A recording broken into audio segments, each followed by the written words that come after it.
Hi, this is John Linneball from John Linneball Tutoring, and this is AP US History Video 57, Lincoln and the Civil War.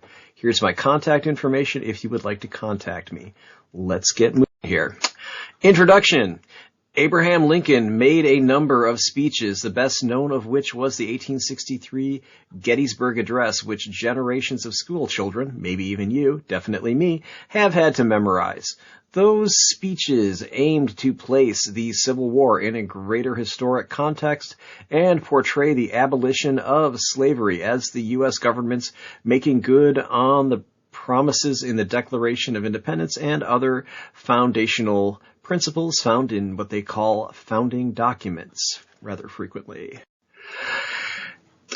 E pluribus unum. If I pronounce that wrong, I'm sorry, Latin scholars. Anyway, that means from many, one. Moreover, the Civil War, as well as Lincoln's recognition of the war's significance, is one of the most important steps in the process of the U.S. forming one nation from a collection of individual states and becoming a more modern nation. The Gettysburg Address ushers in a new age. The Battle of Gettysburg, 1863, was a significant pivotal point in the Civil War. Several months after the battle, President Lincoln traveled to Gettysburg, Pennsylvania, to dedicate a military cemetery created there. Lincoln's address concisely described the Civil War as the United States' attempt to honor the democratic principles, such as life, liberty, and the pursuit of happiness for all people in the U.S., not just people of a certain color or a certain ethnicity or whatever, or a certain religion, that was generally expressed in the U.S.'s founding documents.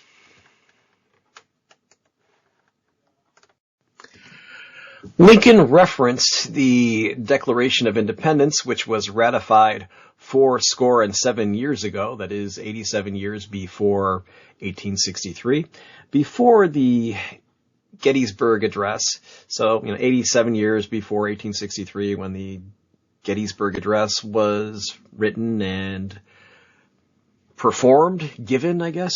Anyway, emphasizing the idea that all men are created equal.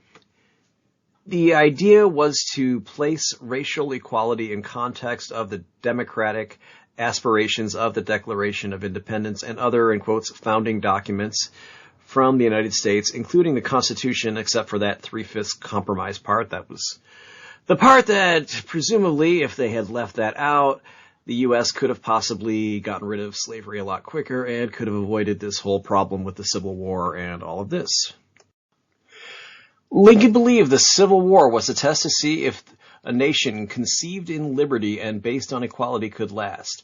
The speech emphasized the point that the people of the U.S., including Lincoln, could not dedicate or consecrate, kind of make holy, the graveyard. The sacrifice Union troops, living and dead, made was much more, it did far more, to make Gettysburg sacred than any speech could. Lincoln continued to rally the crowd to dedicate itself to victory in the Union cause, which would lead to true freedom and equality, or, in quotes, a new birth of freedom. Lincoln argued that only the achievement of this goal would truly honor the dead of Gettysburg. The Civil War's outcome, especially as interpreted by Lincoln, played a crucial role in the development of the United States as a modern nation. Lincoln's speeches and policies, enforced by the war's outcome, firmly established the idea that the states did not have the right to secede and that the U.S. was larger than the sum of its parts.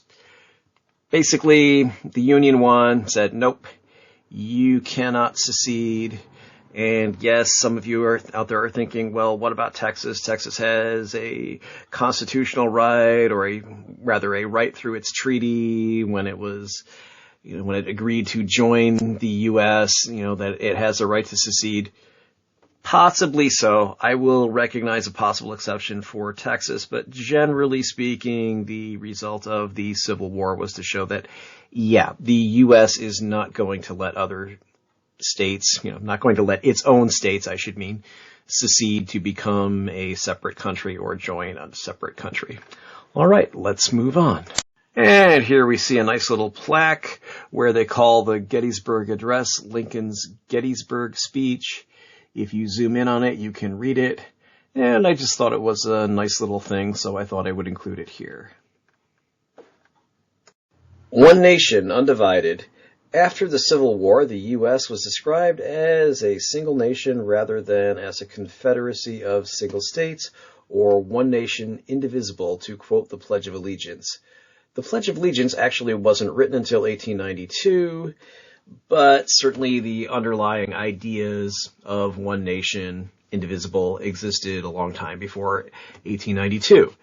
And if you would like more information about the pledge and its history, you can certainly go to www.ushistory.org/documents/pledge.htm.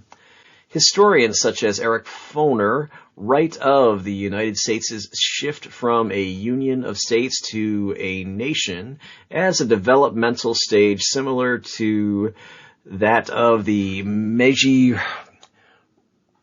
Restoration of Japan in 1868, or the Risorgimento that created Italy from smaller states, finishing in 1871. The U.S.'s unification was built around the idea that democracy, rather than explicitly ethnic ideas, should unite a nation of smaller states, provinces, city-states, whatever, into a nation. How the Union won the Civil War. I don't care whether you call it the Civil War or the war between the states. Either way, it was the Civil War or the war between the states, and the North won, or the Union won, whatever you want to call it. All right. The South, or the Confederacy, had military skill and motivation on its side early in the war.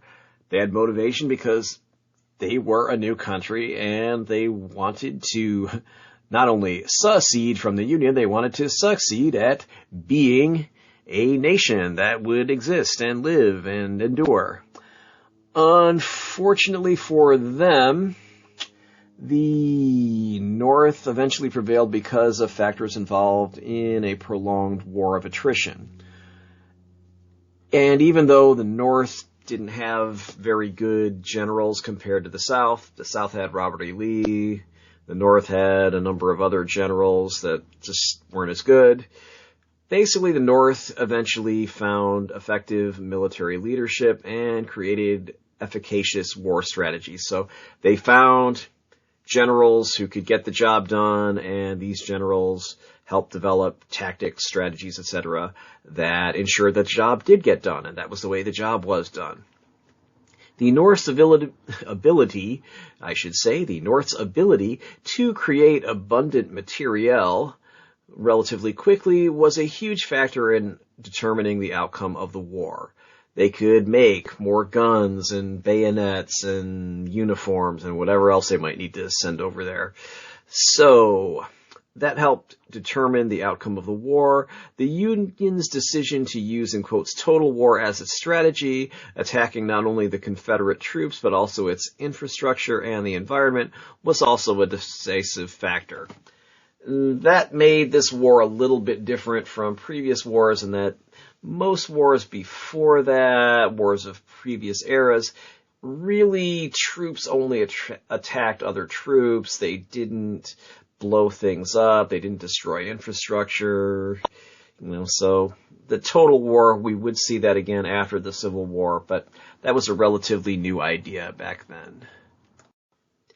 The Union and the CSA, the Confederate States of America, had strengths and weaknesses.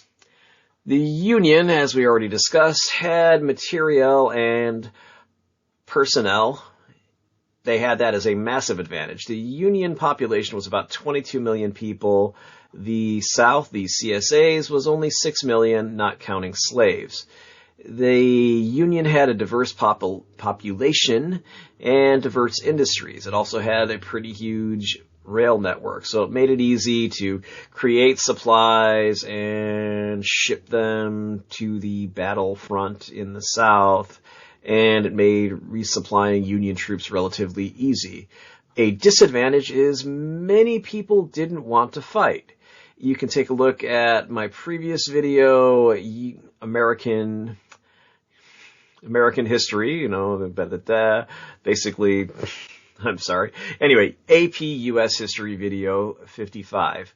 Draft riots at 7:04. What I'm talking about there is, okay, if you look at that video, go to 7 minutes and 4 seconds, and you'll see a discussion of the draft riots in New York City and the draft riots in Syracuse, New York, that showed that this war was not very popular on the home front, especially with people who were recent immigrants who felt it wasn't fair that they all of a sudden had to go and fight when they had just gotten to the United States, and people who were poor, working class, whatever, just felt like, well, wait a minute. Rich people can pay money not to serve in this war, but we have to go. Anyway, let's move on. The Confederacy, well, as I already discussed, they were fighting a defensive war. Such wars are generally easier to win. As I discussed, the people are motivated, they possess the local resources. If you're a farmer, you know exactly where your crops are. You're going to fight really hard because you don't want a foreign army taking over your farm. I think there was a movie called Red Dawn where the U.S. is invaded by Russia. This was in the 1980s when the Cold War was still going on. It was like, we live here, something like that. If I got that wrong, I'm sorry. But anyway, generally, any country that is being invaded is always going to have just a defensive advantage because the people who live there do not want to be invaded, do not want to be taken over, and they know the terrain. They know how things work there, whereas invading armies often do not. You can also ask the French about Napoleon versus the Russians and how Napoleon quickly became very sorry that he tried to invade Russia. But let's get back to this. Okay, so you want to think about the American Revolution. Who won? Well, obviously the Americans did rather than the British. Had a lot of help from the French there, but you could also look at the wars in Vietnam, Iraq, and Afghanistan, and who won those? Here's a hint. It wasn't the U.S. military. So, you always want to remember that if you're defending, you always have an advantage over an army that has to invade you. The South also had, and still has, a rich military history. There's a tradition of service that bred, and presumably still does, breed great military leaders and lower-ranked soldiers and sailors. So that's what the South had going for it. How the war was fought. The Union's war strategy had 3 parts. 1. The Navy blockaded southern ports. Called the Anaconda Plan, the strategy was meant to strangle trade between the South and the rest of the world. Just like an anaconda is a big snake that will strangle you if you are its prey and it wants to eat you. 2. The Union also worked to control the Mississippi River to stop Confederate shipping along that route and to divide the South geographically. Divide and conquer. If you can literally divide the landmass that is a country, that's going to make it very hard for that country to defend itself against your war effort. And number 3, the third part of the strategy was for U.S. troops to attack the Confederate capital, Richmond, Virginia, en masse, leading to victory. So that was the tripartite, or 3-part plan that the Union Army had. How the war was fought. Southern victories. Lincoln and many Northerners thought the war would be a quick, easy victory. The first Battle of Bull Run at Manassas, Virginia, proved that assumption false. Confederate troops beat advancing Union troops handily. Confederates dominated the Union Army in battle from in the rest of 1861 to 1862. So the Confederate Army was just really, really dominating in 1861 and 1862. As the kids probably used to say, well, the kids used to say, hey, did you dominate? Okay. Anyway, I don't know. They probably don't say that anymore, but so what? Let's move on. How the war was fought. The tide turns. Lincoln changed the generals-in-chief chosen to command the Union Army several times until Ulysses S. Grant finally became the general who led the Union Army to victory. U.S. troops suffered defeats at the second battles of Bull Run, Fredericksburg, and others. The Battle of Antietam, in which the Union Army defended against a Confederate invasion, has been deemed as a Union victory, even though it was kind of more of a draw. I mean, they successfully defended against the invasion, but a more aggressive counterattack could have caused considerably more damage to the Confederates. But anyway, the defenders did defend their territory, so it counts as a victory in that sense. How the war was fought. Iron-clad ships. The early Civil War also led to the battle between two iron-clad warships, the Confederates' Merrimac and the Union's Monitor. It was a draw, but it was a start of a new era in naval warfare. That is, with instead of wooden ships, you actually had ships that were at least covered with iron. So that would, of course, be the predecessors of today's ships that are basically all made of iron or steel or metal. They're certainly not made with very much wood, if any.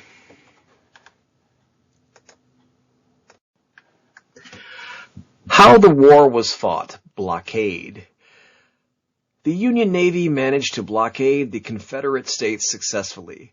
Some speedy Southern steamships who were nicknamed, or that were nicknamed, I should say, they're not people, they're things, that were nicknamed blockade runners, could evade Northern warships, but it was too expensive to ship cotton to foreign ports using these blockade runners. They're fast, so they had to be light, so they probably couldn't carry much cotton. So even though they could get through the blockades, they couldn't get enough cotton to make it worthwhile. How the war was fought. Blockade continued.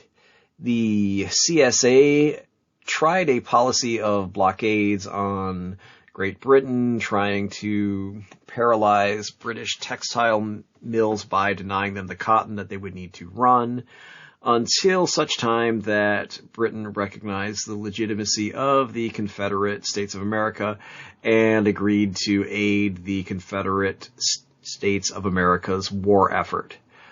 Unfortunately, that didn't happen. And the reason it didn't happen is, well, probably because the South needed those cotton revenues more than Britain needed the cotton from the South, since the Confederate, the CSA was considerably smaller and had a smaller economy than the British economy. So, the British, bigger country, bigger economy, they could probably get cotton from other countries. And in addition, the U.S. blockade kept the South from selling cotton to other countries overseas.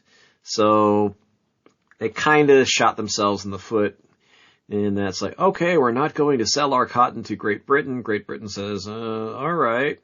And the U.S. says, well, that's fine. You're not going to be selling it to anyone else besides the British, so enjoy your surplus cotton. Hope you can figure out something to do with it.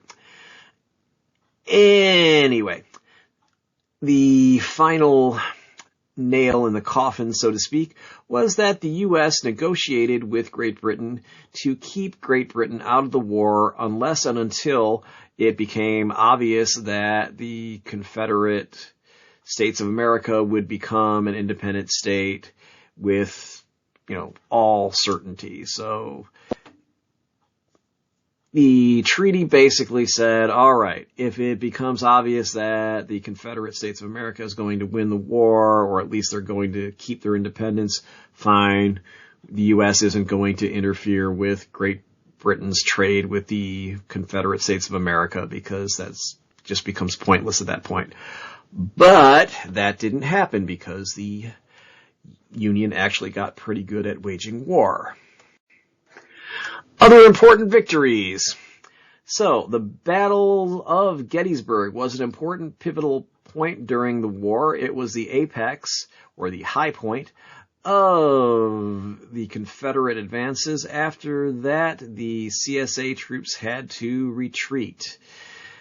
Another important battle was at Vicksburg, Mississippi in 1863. The Union Army gained control of the Mississippi River, splitting the Confederacy into two geographic areas, as was their goal. Their goal being the Union's goal, not the Confederacy's goal. The Confederacy isn't going to say, hey, why don't we let our enemy army split us in half? No. I meant it was the Union's goal. Anyway, the top picture here, this is the Navy attacking batteries, that is batteries of cannons, they're arrays of cannons. And so they're on the shore, and Union ships are attacking these Confederate batteries with the Union Navy and their own ships with their own cannons. And on the bottom here, we see General William Tecumseh Sherman's March to the Sea in 1864. This was a massive, massive attack where the Union troops went from Atlanta to Charleston, South Carolina, which destroyed any chance the South had to negotiate a peace treaty, because once that was over and the Union troops had won that, they realized, yeah, it's all over for the South. There's really nothing they can do. So as a result, Confederate General Robert E. Lee surrendered to U.S. Grant, that is Ulysses S. Grant of the Union Army at Appomattox Courthouse in Virginia in 1865. And again, this is a painting that's representing the March to the Sea. Again, it's also the idea of total war.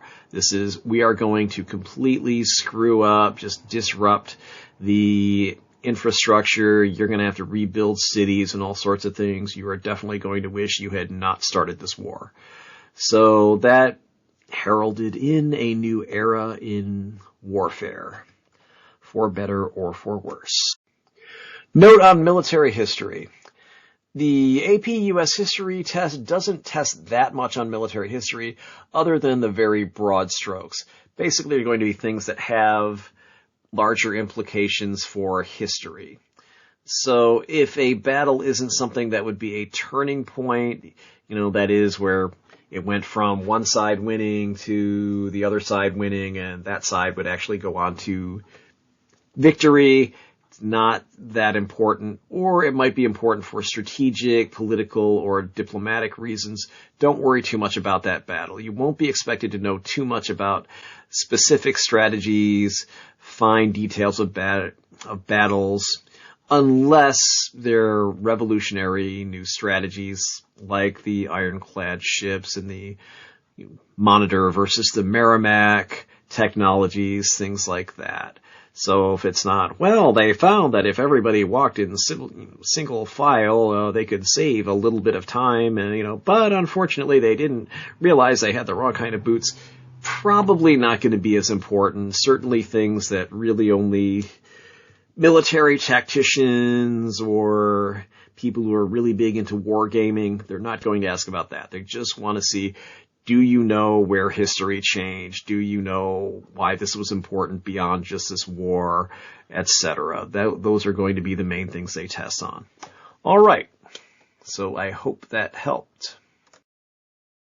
And watching it. Did you find this video useful? Please like it and subscribe to my channel. Neither action costs you anything. You'll be alerted about my new videos. Why? It's really simple. YouTube doesn't let me share any ad revenue unless I have 1,000 subscribers and 4,000 hours. That's 240,000 minutes of view time in a year. While many people are watching these videos, I don't have 4,000 hours of watch time in the last year. I do, however, have 1,000 subscribers, actually more than 1,000 subscribers at this time. So thank you so much to everyone who actually helped me out by subscribing. Ad money will help me make more of these videos.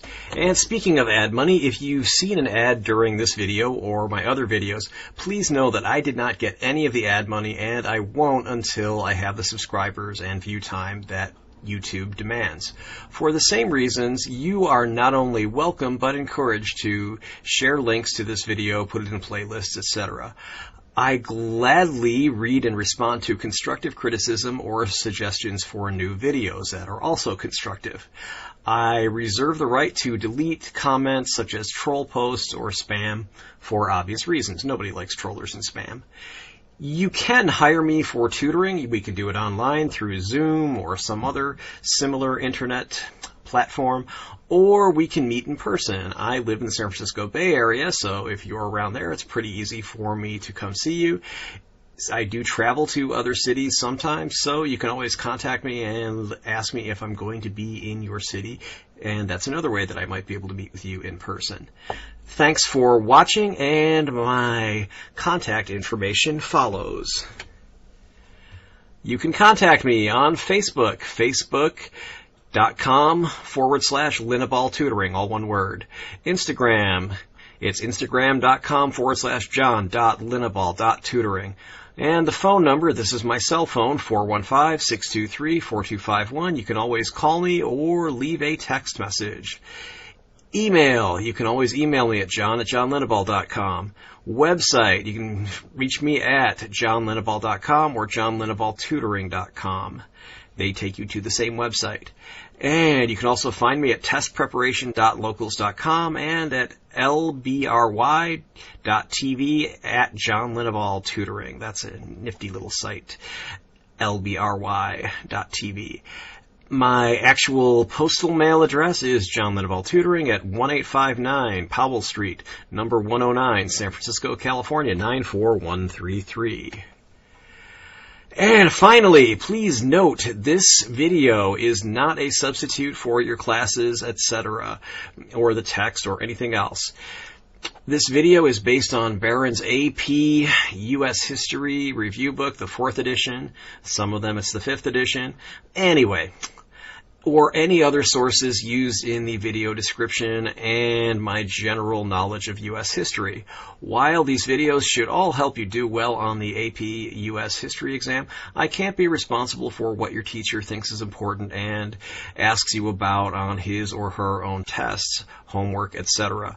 Please, please, please read your class texts, and please pay attention to what your teacher says in class, because that will help you do well on the tests and homework, etc., that are not the actual AP U.S. History exam. All right, have a nice day.